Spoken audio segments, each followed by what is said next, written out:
Mr. Speaker, I rise before this honorable House to provide you with an update on the process improvements made within the Department of Immigration under immigration reform. I will speak on the process improvements made, the automation project already underway, and the vital policy role moving forward. Mr. Speaker, the Department of Immigration is several years into its efforts to re-engineer outdated processes and procedures. The department has executed the following. In 2019, the department partnered with International Business and KPMG to engage in a lean process improvement exercise that led to a number of recommendations for quick wins to be implemented in the department. Some quick wins include the adding of a new multi-purpose copier, scanner, and printer, introduction of dual monitors for immigration work permit processing teams, and the initial review of the work permit application form. The vetting process was targeted in a pilot and subsequent introduction of the bulk submission and application process, which resulted in thousands of pages of lapsed documents and savings of hundreds of hours in processing time. Mr. Speaker, these items were executed and further improvements continued in 2020, including the following. Following the first shelter in place of the pandemic in 2020, the department shifted to more efficient and cost-effective processes such as receipt of application fees online, issuance of documents via mail, and registered mail for sensitive documents. Documenting and revamping of the workflows for all major application types help identify common challenges and opportunities. Rearrangement of the teams to the new streamlined process within the department increase resilience within the teams and reduce reliance on any one individual. Course training of various teams occurred. The department revamped its landing page on the government portal to allow customers to more easily obtain vital information, application forms, and application fee rates. A new telephone system was introduced within the department in 2021 to allow individuals to have direct lines, voicemail, and to improve the robustness of the telephone infrastructure. Mr. Speaker, significant progress has been made between 2019 and 2020.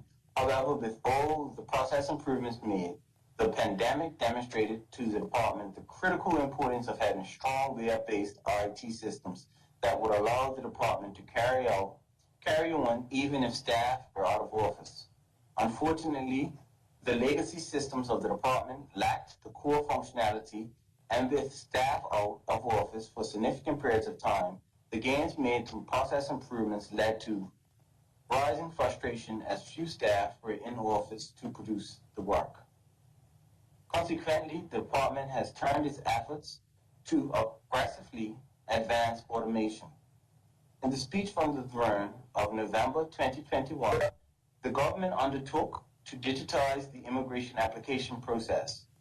This work originally commenced in November 2020, and in early 2021, the department had selected Microsoft Dynamics as its chosen platform to implement an end-to-end application and processing system. Mr. Speaker, the objectives of the automation project is to transition as much as possible away from paper-based processes to an end-to-end electronic solution. The scope of the project in this phase includes, but is not limited to, electronic submission of applications, electronic payment of application fees via a payment gateway, electronic workflow, electronic vetting and validation, automated electronic status updates, and limited ability to log in and obtain status updates, electronic approval by the Minister or Immigration Senior Leadership, electronic production and distribution of final immigration documents, and the department's ability to report on all activity within the system. The digitalization of application processing, workflows, and document production is a costly and complex process. The department is implementing the project in a phase to allow it to rapidly develop and launch basic functionality first, and then over time in an iterative iterative manner to release additional functionality. Substantial work is still yet to be undertaken in reviewing other immigration systems and making the appropriate enhancements. It must be stressed that the functionality in this early phase will be basic and the department will release enhancements over time. Mr. Speaker, from 2018 to date, the Minister's role has been unchanged from prior periods with respect to making decisions on all application types. When the Ministry of Labor was established in June 2020, the practice of the Minister approving or rejecting applications was continued as had been done in the past. Prior to 2020, the Board's primary function, as delegated by the Minister, had been to review and consider work permits and other application types on behalf of the Minister. For many businesses in Bermuda, the pandemic required them to think and do things differently. I was appointed as Minister responsible for immigration at a time when most private sector businesses and the government were struggling to do business. In addition to workflow, personnel, technology, and process changes already underway, the Board's role was reviewed and the role of the Immigration Board was adjusted, consistent with the Act, to provide policy advice to the Minister, and the necessity to consider work permits applications was transferred from the Board to the Minister responsible for immigration. This approach is in a direct alignment with the work already being done on immigration reform, the process re-engineering work underway, and readjustments required due to the impact of the COVID-19 pandemic. Mr. Speaker, the benefits of such change to the processing of work permits includes the ability to meet more frequently and for longer durations of time, the ability to consider all applications without the need to defer them to the next meeting, the direct privilege of the Minister to request additional information and for the request to be probed for clarity, immediate and direct contact with Bermudian applicants by the Department based on the Minister's desire to know applicants' experience during the recruitment process, and decisions are communicated to employers/representatives faster. Mr. Speaker, a prerequisite of the Department's automation is that immigration senior technical officers must be fully acclimated with presenting applications, making recommendations, and interacting directly with the Minister.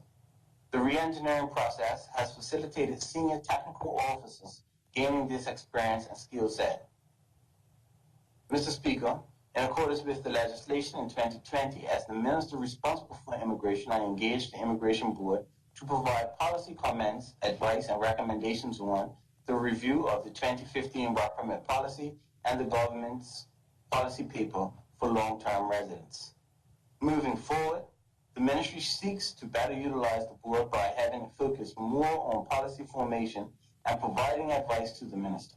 This is designed to enhance strategic decision-making and oversight on immigration strategic reform priorities. Mr. Speaker, the Department of Immigration, like many other government departments, is under immense pressure to modernize its services through an increased use of technology. The investment in technology infrastructure and developing human resource capacity to utilize the new technology is critical to the government enhancing the delivery of service that will benefit the people of Bermuda, our businesses, and guests. A new re-engineered model of operation is required for us to progress past our current state that admittedly is simply not good enough. While some in the community may be reluctant to accept these changes, for various reasons, it should be made clear that we cannot continue operating in the same way and achieve results that meet our current and future needs. Thank you, Mr. Speaker. Thank you. Thank you, Minister. Members, that brings us to a close of our statements for this morning. And the next item this morning is